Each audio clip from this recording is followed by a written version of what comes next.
11C question number 1 में the diameter of a base of a cylinder is 0.4 metres and its height is 3/4 of its base radius, find the volume of the cylinder giving your answer in litres.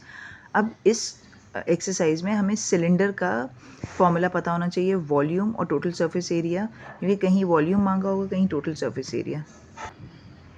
Volume close cylinder का है, mention मैं आपको कर दूं कि ये जो दोनों फार्मूलाज हैं वो क्लोज सिलेंडर के हैं। Volume is equals to base area multiplied by height, total surface area is equals to 2πr² plus 2πrh।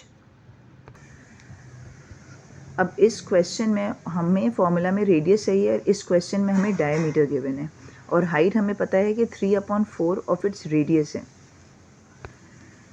सबसे पहले डायमीटर के थ्रू हम रेडियस फाइंड करेंगे। डायमीटर को जब हम डिवाइड बाय 2 करेंगे हमारे पास रेडियस आ जाएगा। हाइट है 3/4 ऑफ रेडियस, इसलिए हमने 3/4 मल्टीप्लाइड बाय रेडियस किया तो हमारे पास हाइट आ गई। वॉल्यूम का फॉर्मूला है base area multiplied by height, क्योंकि सिलेंडर की बेस सर्कल होती है इसलिए हम एरिया ऑफ सर्कल का फॉर्मूला लेंगे। एरिया ऑफ सर्कल का फॉर्मूला लिया तो हमारे पास बेस एरिया आएगा मल्टीप्लाइड बाय सिलेंडर की हाइट। पाई की वैल्यू हम 22 डिवाइड बाई 7 लेंगे, अनटिल अनलेस उसमें मेंशन हुआ वो। रेडियस हमने लिया, उसका स्क्वायर किया, ये आपका आंसर आ गया। ये मीटर क्यूब में आंसर आया है और हमें लीटर्स में चाहिए, तो 1 metre cube is equal to this much centimetre cube. और सेंटीमीटर क्यूब और ml एक ही चीज़ के दो नाम है।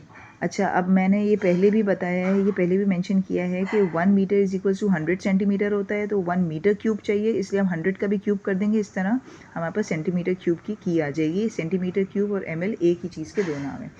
ml में हमने इसलिए कन्वर्ट किया क्योंकि हमें लीटर से ml में करना आता है। 1 litre is equal to 1000 ml हमें पता है, तो हम ml से लीटर में आराम से कन्वर्ट कर देंगे।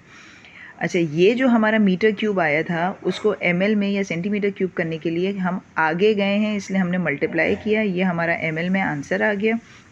जब ml में आंसर आया हमें लीटर में करना है, अब हम पीछे जा रहे हैं तो हम डिवाइड करेंगे 1000 से। ये हमने डिवाइड किया, ये हमारा आंसर आ गया।